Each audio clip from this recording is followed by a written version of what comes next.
Assalamualaikum warahmatullahi wabarakatuh. Nama saya Muhammad Zaki Al-Zamani. Saya dari kelompok 3 kelas 6C, ingin mempresentasikan tentang tradisi keilmuan Mesir kuno.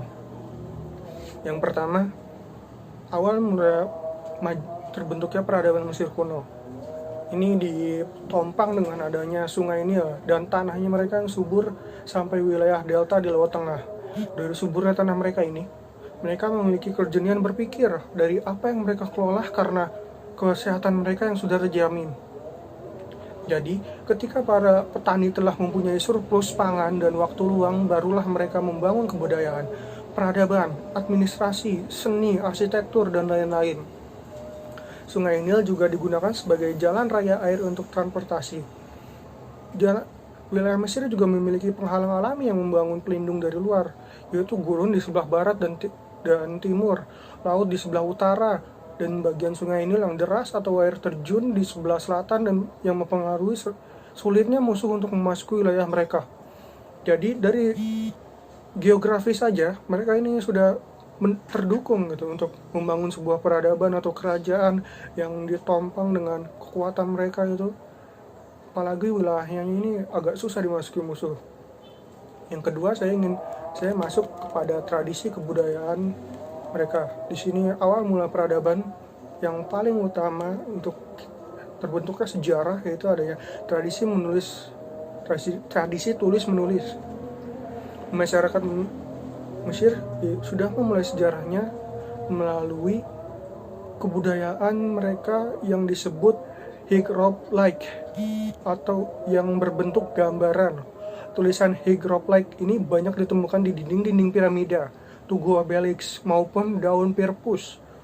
Huruf hieroglif terdiri dari gambar dan lambang-lambang bentuk manusia, hewan, dan benda-benda.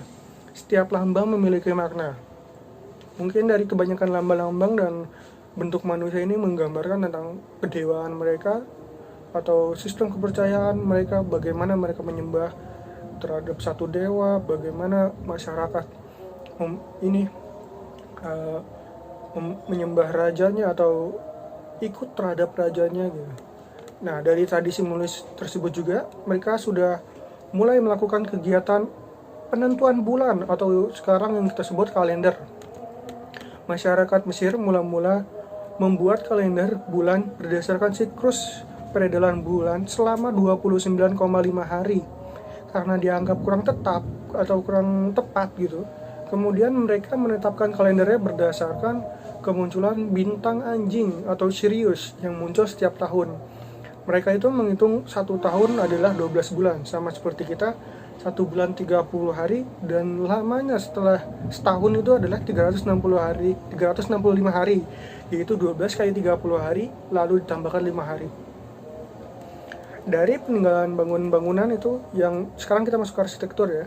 Arsitekturnya itu bangunan-bangunan mereka yang masih ada sampai sekarang, yang bisa kita nikmati di Google atau di manapun. Adanya arsitektur mereka yang menonjol. Ini membuktikan kalau mereka sudah paham tentang matematika, geometri, arsitektur, dan sebagainya lah.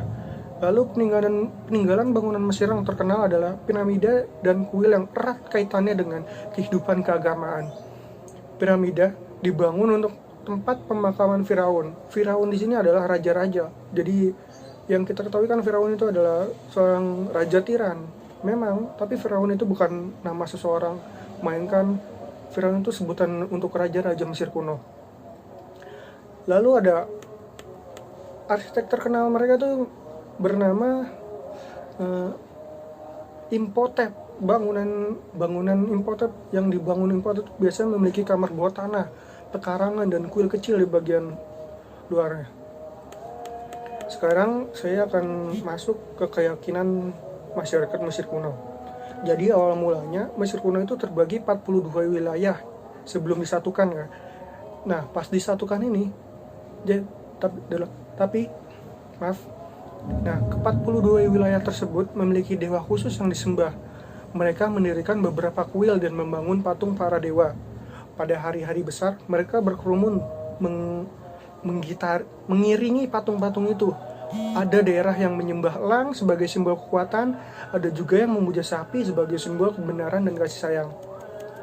Orang Mesir kuno mempunyai kepercayaan bahwa ruh manusia itu kekal, tidak mati. Apabila sudah mati, ruhnya masuk ke dalam perut bumi, dan disitulah ia dihadapkan di muka pengadilan yang beranggotakan 42 hakim yang diketahui oleh Dewa Osiris.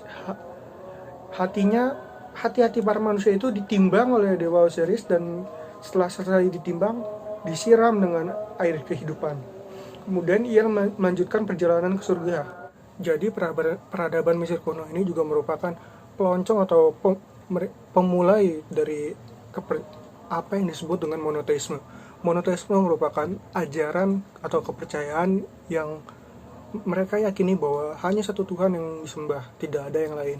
Hal ini terlihat dalam kepercayaan keagamaan hasil ajaran para Akhenaten, yang esensinya ajaran itu merupakan kekuatan reaksi terhadap kepercayaan agama masyarakat yang sebelumnya banyak dewa-dewa, jadi merupakan satu, yaitu raja yang telah berakar atau telah berkuasa lama serta berkembang berabad-abad sebagai pemuja terhadap banyaknya dewa. Para Akhenaten ini, atau yang kita tahu Fir'aun yang jahat itu, yang tiran, memaksakan kepada rakyatnya untuk mengikuti ajaran monoteisme, yaitu kepercayaan kepada satu dewa saja, Dewa Aten atau dewa matahari yang terbit dari ufuk timur. Ini juga ada latar belakang segi politik dari ajaran Akhenaten ini, berarti mematahkan kekuasaan pendeta dalam pemerintahannya. Sebab Akhenaton adalah seorang raja yang membenci dewa Amon. Jadi Akhenaton itu dewa bulan atau dewa bulan yang membenci dewa matahari yang ikut serta dalam pemerintahan. Bahkan kuil Amon di Memphis dan kuil-kuil lainnya dihilangkan dan diganti dengan kuil Aten di Tebes. Sekian dari presentasi saya, kurang lebihnya mohon maaf. Assalamualaikum warahmatullahi wabarakatuh.